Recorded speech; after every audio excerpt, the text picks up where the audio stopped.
नमस्कार, अपना उत्तर प्रदेश देख रहे हैं आप और मैं हूं आपके साथ ज्योति। सीएम योगी अयोध्या के दौरे पर हैं।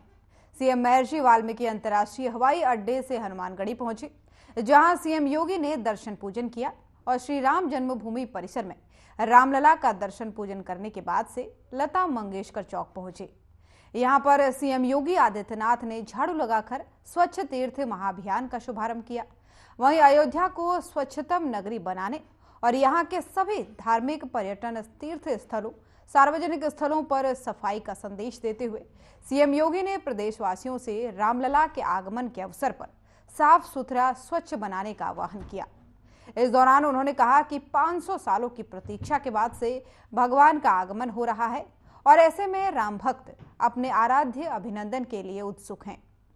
अब से राम मंदिर प्राण प्रतिष्ठा तक हर गांव, नगर, धार्मिक पर्यटन और तीर्थ स्थलों के साथ साथ सार्वजनिक स्थलों का सफाई अभियान चलाया जाएगा।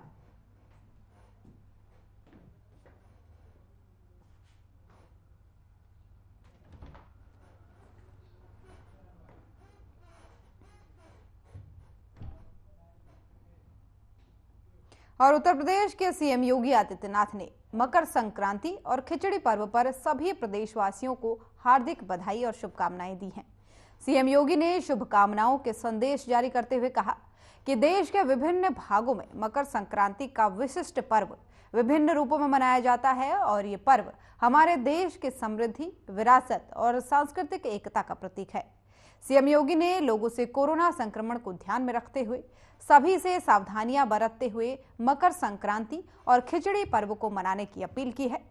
आपको बता दें कि पूरे भारत में मकर संक्रांति अलग अलग रूपों में मनाई जाती है और यूपी और बिहार सहित विभिन्न राज्यों में इसे खिचड़ी पर्व के रूप में मनाया जाता है। और इस दिन सूर्य धनु राशि में मकर राशि में प्रवेश करता है और उत्तरायण हो जाते हैं। उत्तरायण को सकारात्मकता का प्रतीक माना गया है और ऐसे में मकर संक्रांति सूर्यदेव की राशि में हुआ परिवर्तन और अंधकार से प्रकाश की ओर अग्रसर होने का द्योतक है। ये सभी जानते हैं कि प्रकाश ज्यादा होने से प्राणियों की चेतना और कार्यशक्ति में वृद्धि होती है।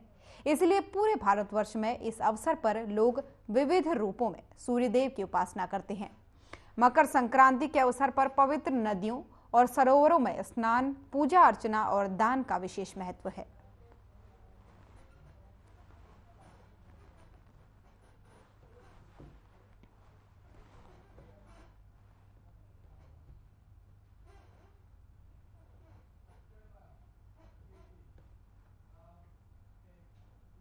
और 22 जनवरी को रामलला की प्राण प्रतिष्ठा है। पूरे देश को 22 तारीख का इंतजार है। हर कोई इस क्षण का गवाह बनना चाहता है और ऐसे में bar council of Uttar Pradesh के सह अध्यक्ष प्रशांत सिंह ने हाईकोर्ट के मुख्य न्यायाधीश को पत्र लिखकर 22 जनवरी को सभी अदालतों में अवकाश घोषित करने की मांग की है।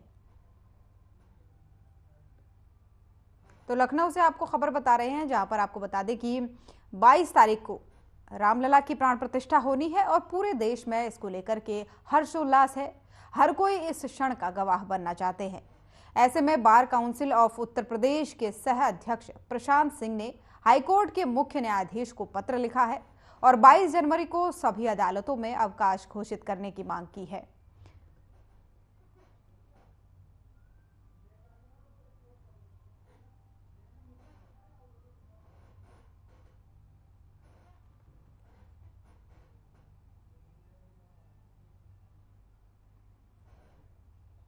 तो लखनऊ से आपको खबर बता रहे हैं, जहां पर यूपी बार काउंसिल के सह अध्यक्ष प्रशांत ने मांग की है सरकार से, या फिर हाईकोर्ट के मुख्य जज को उन्होंने पत्र लिखकर ये मांग की है कि 22 जनवरी को जिस दिन रामलला की प्राण प्रतिष्ठा होनी है उस दिन सार्वजनिक अवकाश घोषित किया जाए। वकीलों के लिए भी अवकाश की उन्होंने मांग की है। साथ ही अगर 22 जनवरी की बात करें तो पूरे देश में इसको लेकर के हर्षोल्लास का माहौल है। रामलला के प्राण प्रतिष्ठा की तैयारियों में लोग जुटे हुए हैं और इसी बीच छुट्टी को लेकर के जो है वो यूपी बार काउंसिल के सह अध्यक्ष प्रशांत सिंह ने हाईकोर्ट के जज को, मुख्य जज को पत्र लिखकर के मांग की है कि उस दिन उन्हें भी अवकाश दिया जाए और वो भी इस क्षण का गवाह बनना चाहते हैं। और उत्तर प्रदेश के मुख्यमंत्री योगी आदित्यनाथ ने गोरखपुर में 1150 महिलाओं को सिलाई मशीनें वितरित की है। उन्होंने कार्यक्रम को संबोधित करते हुए कहा कि हम सभी जानते हैं कि देश की आधी आबादी को सशक्त किए बिना हम भारत को सशक्त और समर्थ नहीं बना सकते हैं। के लिए अपना मार्गदर्शन करने के लिए परम आदरणीय परम पूज्य महाराज श्री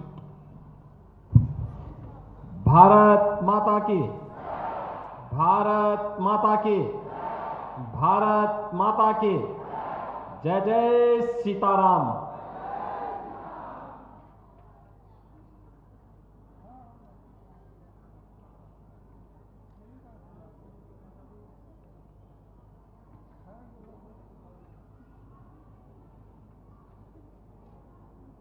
जेके समूह कानपुर के द्वारा 1150 महिला समूह को सिलाई मशीन वितरण यानी प्रशिक्षण के बाद वितरण के इस कार्यक्रम में साथ ही साथ एसबीआई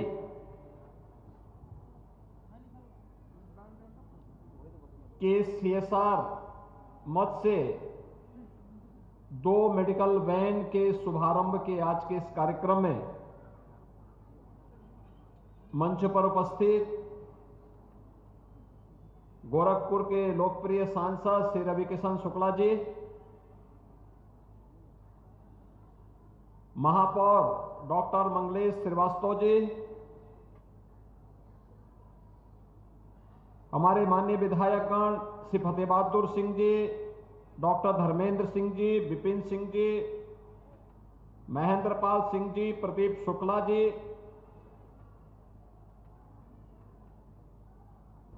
एमडीएमसीओ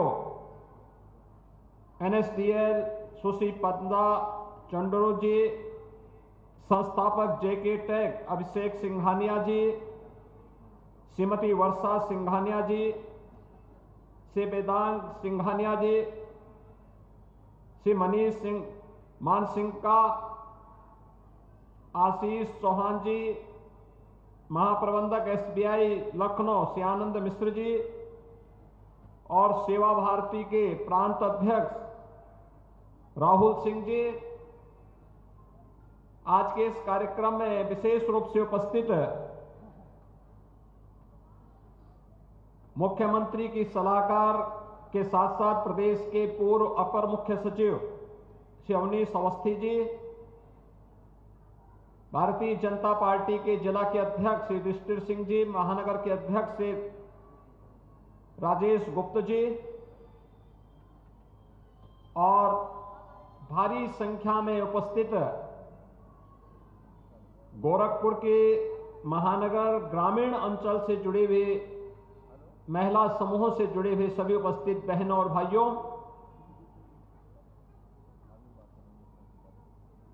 मकर संक्रांति के और लोहड़ी के एक दिन पूर्व जेके समूह के द्वारा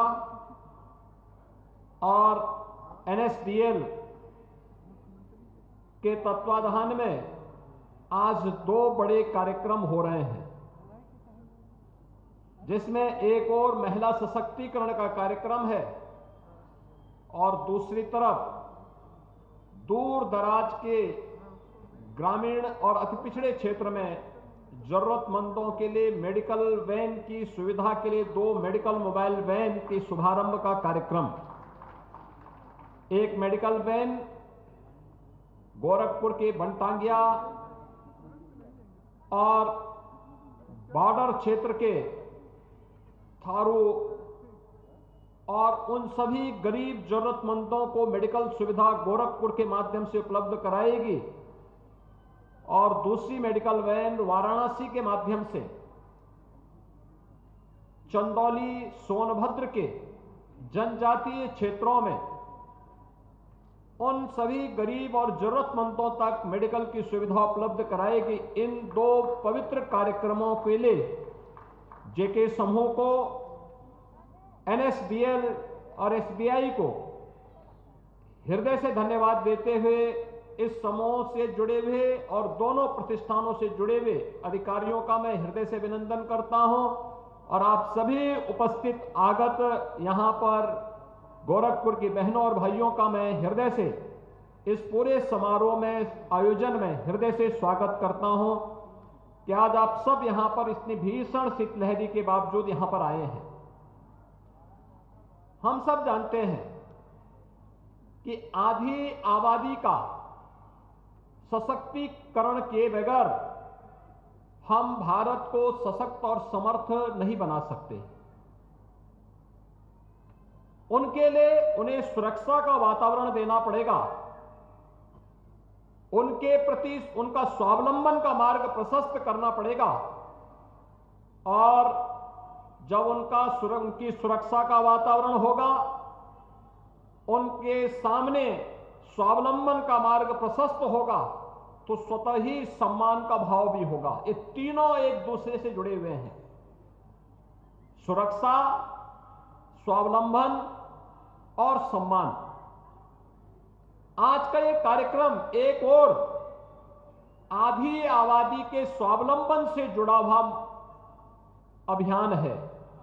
1150 सिलाई की मशीन, और केवल मशीन नहीं बल्कि उनका 10 दिवसीय प्रशिक्षण भी हुआ, सिलाई से उनके प्रशिक्षण का कार्यक्रम, और प्रशिक्षण लेने के बाद फिर उन्हें आज जेके समूह के द्वारा यहां पर ये सिलाई मशीन वितरण का कार्यक्रम किया जा रहा है। एक अभिनव प्रयास है। मुझे जेके समूह के इस कार्यक्रम में कानपुर में जाने का अवसर प्राप्त हुआ था। 28 अक्टूबर को कानपुर में 1001 सिलाई की मशीन हम लोगों ने वहां पर उपलब्ध कराई। हम सब जानते हैं कि आज यहां पर जो सिलाई की मशीन दी जा रही है, ये सभी उन परिवारों के स्वावलंबन का आधार बनेंगी। इसमें किसी भी प्रकार का कोई संदेह किसी को भी नहीं होना चाहिए।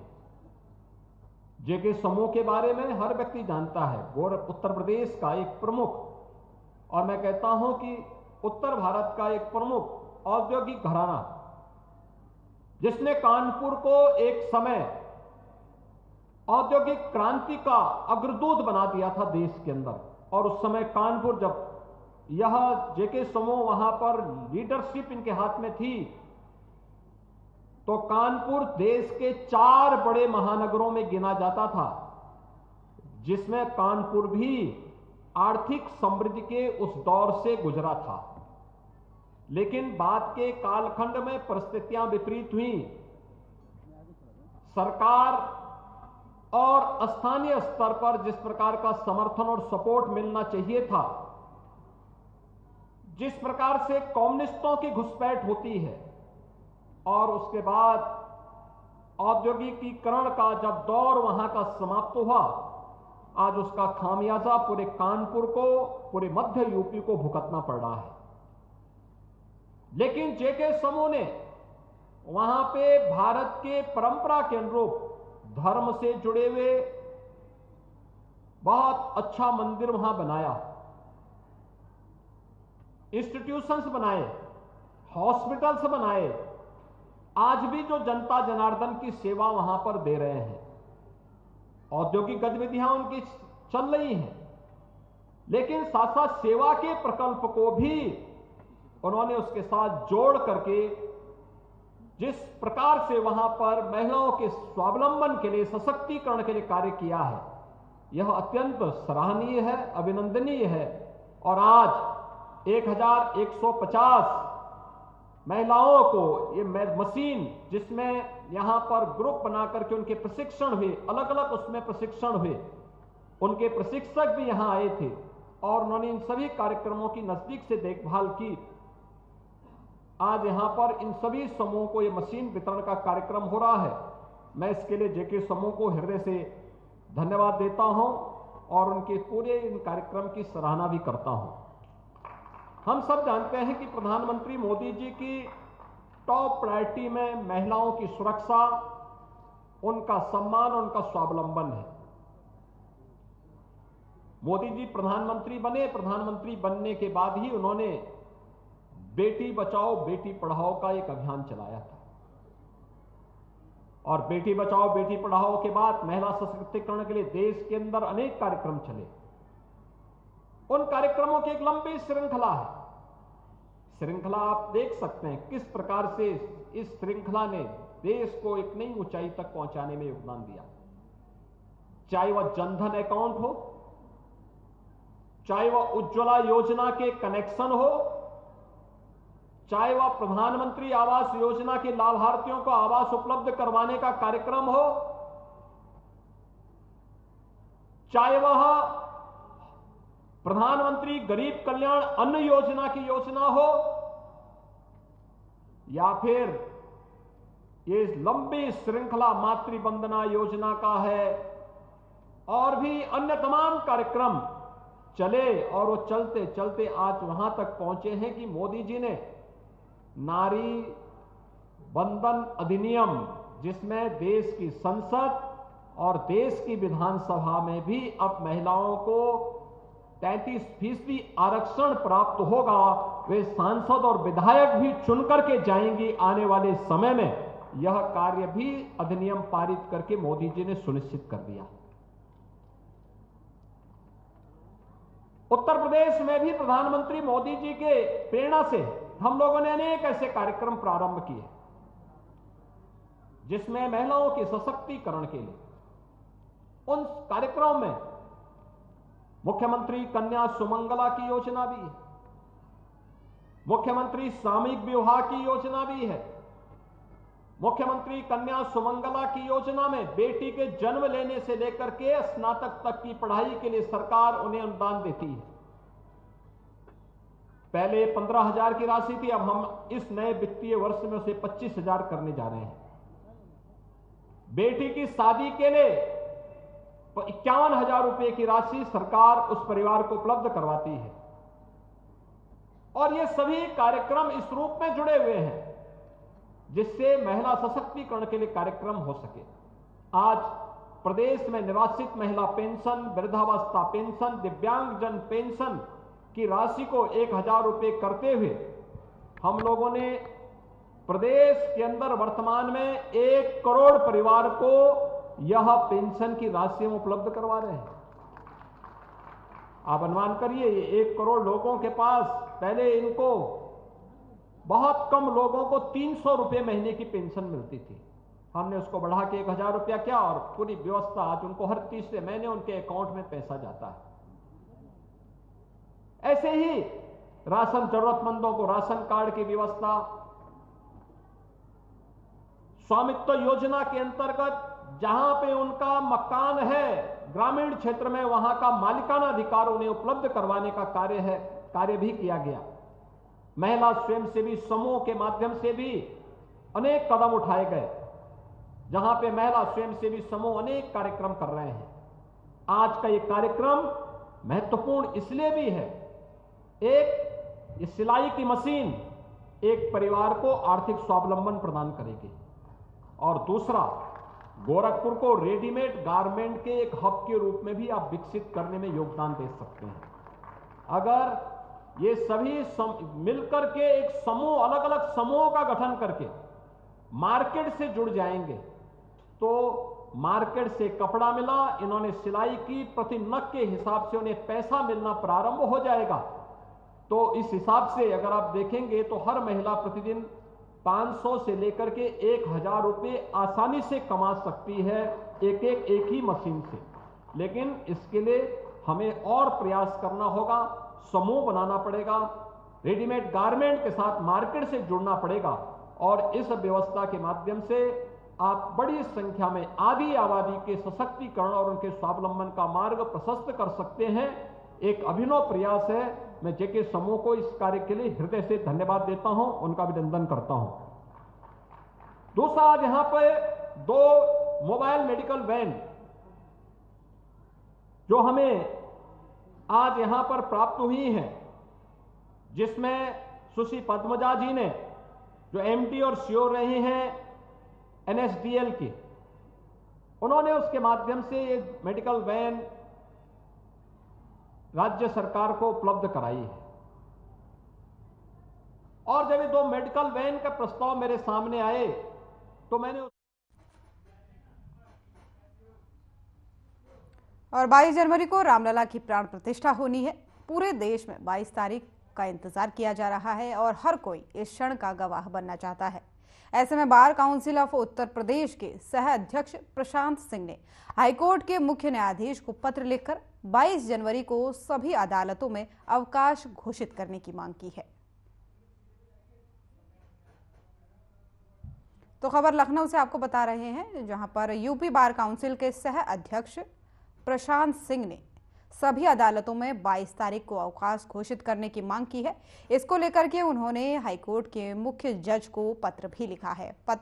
जो पत्र उन्होंने लिखा है उसकी तस्वीरें हम आपको दिखा रहे हैं।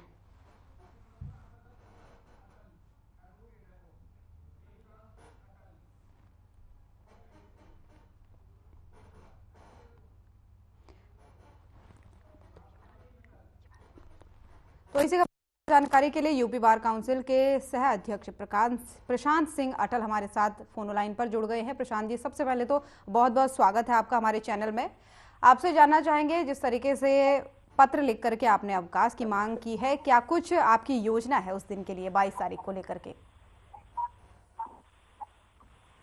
देखिए, पूरे प्रदेश में अधिवक्ताओं के लगातार संपर्क हो रहे थे और सभी लोगों की इच्छा है कि 22 तारीख को भगवान श्री राम के जब प्राण प्रतिष्ठा हो रही है तो उत्तर प्रदेश सरकार ने ऑलरेडी अवकाश घोषित कर दिया है और उत्तर प्रदेश के सभी अधिवक्ता जो 4,43,000 अधिवक्ता काम करते हैं वो सभी चाहते हैं और तमाम बार संघों ने सुंदरकांड के पाठ और वादी का आयोजन किया है उस दिन।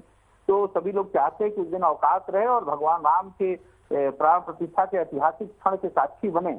तो इसलिए हमने जन भावनाओं को ध्यान में रखते हुए, अधिवक्ताओं की भावनाओं को ध्यान में रखते हुए माननीय मुख्य न्यायमूर्ति जी को ये पत्र लिखा है और बार काउंसिल की बैठक भी हम 21 को करके और इस संदर्भ में निर्णय लेंगे कि अधिवक्तागण इसको कैसे मनाएं ताकि चारों तरफ जो हर्ष उल्लास का, ये वास्तव में 500 वर्ष की गुलामी का जो एक चिन्ह था उसकी जगह ये हिंदू स्वाभिमान का विषय है, राष्ट्र स्वाभिमान का विषय है।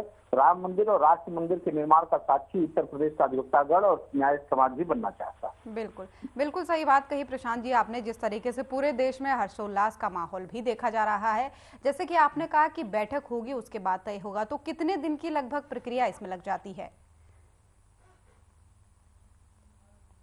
नहीं, वो तो माननीय मुख्य न्यायमूर्ति चाहे तो कल ही ये निर्णय कर ले। मैंने अपनी उनको भावनाओं से अवगत करा दिया है। अगर कोई फबट भी होगी तो उत्तर प्रदेश के अधिवक्तागण उस दिन न्यायिक कार्य से विरत रहेंगे। यह निर्णय तो हमें ही करना है। तो ये मतलब अगर अवकाश घोषित हो जाएगा तो बहुत अच्छा है, नहीं तो हम लोग जो है न्यायिक कार्य से विरत रहते और इस आयोजन को करेंगे। जगह जगह सुंदरकांड करेंगे और स्वच्छता करेंगे मंदिरों में और दीप प्रज्वलन करेंगे, ये सब करेंगे। जी अच्छा, मान लीजिए अगर ये छुट्टी तय नहीं होती है, जिस अवकाश की आप बात कर रहे हैं नहीं होती है, तो फिर उसके बाद से किस प्रकार की योजना आपकी रहेगी? उसके बाद हम लोग न्यायिक कार्य से विरत रहेंगे, सबसे बातचीत करके न्यायिक कार्य से विरत रहेंगे और बार संघों से निवेदन करेंगे कि उस दिन जो है, और अदालतों से भी निवेदन करेंगे कोई एडवर्स ऑर्डर न हो और अधिवक्तागण, क्योंकि अयोध्या के आसपास तो कचहरी जाना मुश्किल है, इसलिए भी छुट्टी होनी चाहिए उधर 4-5 जनपदों में। और प्रदेश भर में जगह जगह हर्षोल्लास का माहौल है, तो सभी अधिवक्तागण की भावनाओं को ध्यान में रखते मुझको लगता है माननीय मुख्य न्यायमूर्ति chief justice of Uttar Pradesh जरूर अवकाश की घोषणा करेंगे। जी अच्छा, ये तो हुई 22 तारीख की बात। बाकी आपसे ये भी जानना चाहेंगे कि जैसे 22 तारीख को आने में अभी थोड़ा सा समय है, लेकिन उत्साह बराबर बना हुआ है, तो इससे पहले क्या कुछ आप उस तरीके से तैयारियां कर रहे हैं? जैसे कि आज आपने देखा कि प्रधानमंत्री के आह्वान पर पूरे देश में एक तरीके से मंदिरों का जो है स्वच्छता अभियान चलाया जा रहा है। क्या जो एडवोकेट्स हैं, जो वकील आदि, जो जितने भी न्याय से जुड़े हुए लोग हैं, वो इस पर कुछ पहल कर रहे हैं या किसी तरीके का कोई प्रोग्राम आप कर रहे हैं? मंदिरों की स्वच्छता आज भी की गई है और कल हम लोगों ने उच्च न्यायालय में तय किया है कि वहाँ जो मंदिर है उसके बाहर उसमें भी स्वच्छता करेंगे। लोअर कोर्ट में भी मंदिरों में स्वच्छता अभियान चलाया जाएगा और ये लगातार चलेगा। बिल्कुल। अच्छा, आपने जिस तरीके से कहा कि आपने अवकाश की मांग की है और मिलता है तो ठीक है, अच्छी बात है, उसके लिए योजना है, नहीं मिलता है तो भी ठीक है, लेकिन क्या आपको लगता है कि बाकी के विभाग और भी जितने विभाग हैं उसके लिए भी छुट्टी होनी चाहिए, या ये सिर्फ प्रदेश में ही होनी चाहिए या फिर पूरे देश के लिए भी होनी चाहिए? अब प्रदेश में योगी जी ने तो ऑलरेडी कर रखा है और बार काउंसिल भी उस दिन छुट्टी पर रहेगा, और न्यायालयों का क्योंकि प्रदेश सरकार से नियंत्रण नहीं रहता है, इसलिए न्यायालय के लिए अलग से लिखा है। और निश्चित रूप से सभी लोग छुट्टी पर हैं, जो सार्वजनिक उपक्रम छुट्टी करना चाहते हैं छुट्टी करें। क्या आपकी तरफ से भी योजना बनाई गई है? अगर मान लीजिए छुट्टी उस दिन आपको मिल जाती है, अवकाश हो जाता है, तो क्या आप भी अयोध्या जाने वाले हैं? नहीं, अयोध्या जाने का जिनको निमंत्रण है वो जाएंगे, लेकिन उसके बाद दर्शन करेंगे। उसके पूर्व लोग दर्शन कर रहे हैं। अयोध्या में पूरा हुजूम बना हुआ है और मुझे लगता है कि ये 22 तारीख को जिनको निमंत्रण नहीं है उनको तो नहीं जाना चाहिए, लेकिन बाकी फिर बाद में हम ये व्यवस्था करेंगे कि अधिवक्ताओं को कैसे अधिक से अधिक अधिवक्ताओं का दर्शन कराया जाए। इसके लिए परिवहन निगम की बसें या ऐसे सार्वजनिक उपक्रम की चीजें उपयोग में लाई जाएगी। लेकिन जिस तरीके से प्रधानमंत्री ने भी कहा है और मुख्यमंत्री ने भी कहा है कि उस दिन भीड़ बहुत होगी, तो लोग प्रयास ये करें कि बहुत ज्यादा संख्या में वहां ना पहुंचे। इसको लेकर के आपकी क्या कुछ राय है?